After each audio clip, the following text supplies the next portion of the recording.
Le bassin versant Orgivette est particulièrement concerné par les inondations. Les collectivités engagent de nombreuses actions pour limiter leurs impacts. Bonjour, François Chollet, président du syndicat de l'Orge. Je vais vous parler de notre bassin versant, qu'on appelle communément bassin de l'Orgivette, qui comprend 116 communes et environ 780 000 habitants. Donc ce bassin versant se déverse dans la Seine. Il comprend à la fois une partie très rurale en amont et des parties très urbanisées, imperméabilisées en aval. C'est la raison pour laquelle nous insistons toujours sur la cohérence globale et la solidarité de tous avec tous. Solidarité tant sur le plan financier que des actions. Il faut parfois financer des actions en amont pour qu'elles aient un effet en aval.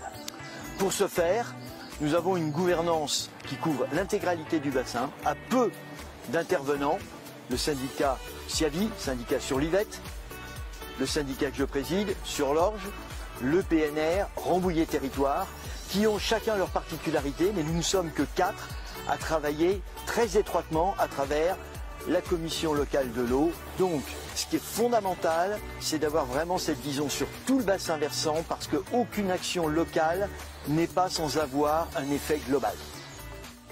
Différents types d'inondations peuvent se produire. Des crues lentes des cours d'eau suite à de longues pluies ou des inondations plus brutales par ruissellement agricole ou urbain suite à des orages. Alors nous sommes ici au cœur de la vallée de l'Yvette qui, comme la vallée de l'Orge, est une vallée encaissée qui est donc soumise aux inondations. Alors ces inondations sont de deux types différents selon que nous sommes en hiver avec des pluies de moyenne intensité mais qui s'effectuent sur la durée.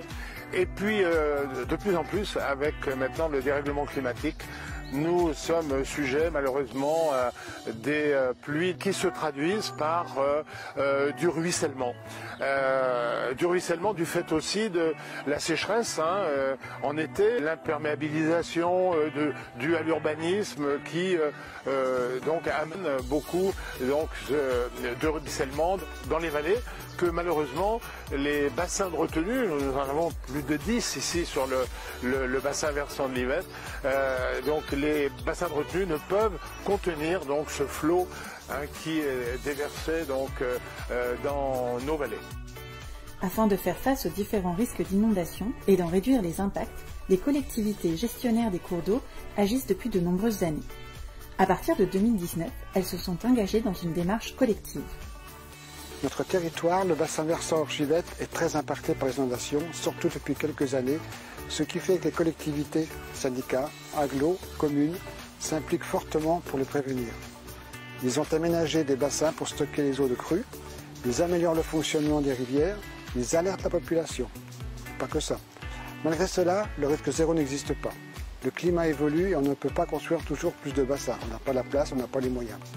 C'est pourquoi les acteurs publics ont décidé en 2019 de s'unir à l'échelle des 116 communes du bassin et de créer le programme d'action de prévention des inondations que l'on appelle le PAPI. Quel est le but? Premier, explorer de nouvelles solutions pour mieux gérer les crues. Coordonner les actions à l'échelle Orgivette, ceci jusqu'en 2030. Mobiliser les aides financières de l'État, de l'Agence de l'eau, des départements, y compris pour les habitants inondés. Alors que trouve-t-on dans le PAPI? De la communication à la population pour mieux réagir, c'est très important. Des définitions d'actions avec les agriculteurs par exemple pour limiter le ruissellement par la préservation de mares et la plantation de haies, très importants qui ont beaucoup disparu aujourd'hui. Des conseils pour favoriser l'infiltration d'un parcelle et éviter absolument l'imperméabilisation des terrains. Des travaux de restauration des rivières, ceci par les syndicats. Des travaux d'amélioration de protection chez les habitants comme la pose de bâtards d'eau et la rehausse d'appareils sensibles, de citer des compteurs ou des chaudières. C'est en s'engageant tous, collectivités, particuliers, entreprises, agriculteurs, que l'on peut limiter l'impact des inondations. En fait, nous sommes tous concernés. Les collectivités gestionnaires des cours d'eau mettent en place des actions variées et complémentaires dans le but de réduire l'impact des inondations. Elles gèrent les rivières mais travaillent également pour limiter le ruissellement à la source. L'action du parc naturel de la Haute-Vallée de Chevreuse dans le contexte des inondations et des ruissellements c'est déjà dans un premier temps de sensibiliser les populations en lien avec les chambres d'agriculture qui sont des acteurs importants et les agriculteurs de travailler sur comment on peut remédier à tous les impacts des ruissellements liés au drainage, des modes de culture également recréer des noues ou des fossés, recréer des haies hydrauliques. Et là, les anciens l'avaient bien compris, les systèmes racinaires permettent de réguler les flux des ruissellements notamment.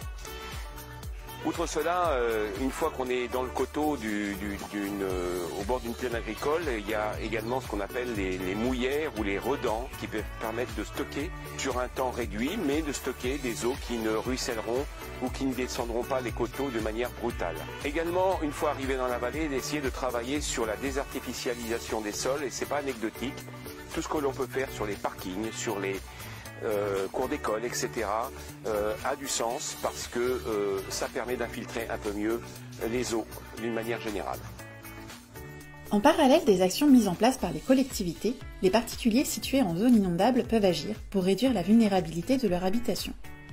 Voici l'exemple d'un particulier qui a réalisé des travaux suite à un diagnostic de sa maison. Ma maison est située à Saint-Maurice-Mont-Couronne, en zone inondable, à proximité de la Rémarde. J'ai été inondé en 2016. Mon garage a été inondé de 10 cm, ainsi que le pourtour de ma maison. Avec des voisins, j'ai installé des pompes et nous avons essayé d'évacuer les eaux, à la fois de mon allée et autour du terrain, avec des pompes de relèvement. En 2021, dans le cadre du papier Orgivette, des diagnostics d'habitation inondée ont été engagés pour que des aménagements soient proposés aux habitants afin de réduire les dommages des inondations. Donc une entreprise est venue diagnostiquer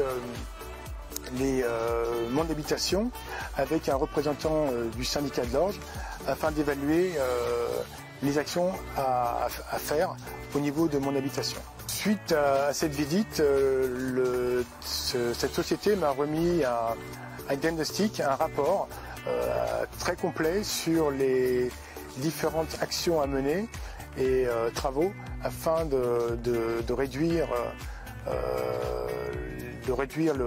les problèmes futurs. Les travaux proposés dans le rapport de diagnostic sont les suivants. Par exemple, de remonter les chaudières, remonter les prises électriques aussi, de mettre un batteur d'eau au niveau des portes de garage et des portes d'habitation afin de pallier à l'inondation. En tant que particulier, nous avons un rôle à jouer pour limiter l'impact des inondations. Nous devons être acteurs de notre sécurité.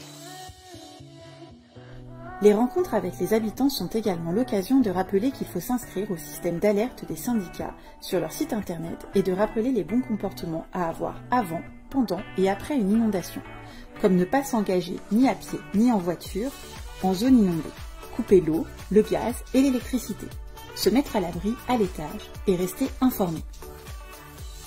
Comme le montrent ces exemples, c'est en agissant ensemble, collectivités, aménageurs, exploitants agricoles, habitants, entrepreneurs, que l'on réduit progressivement l'impact des inondations sur le bassin versant Orgivette.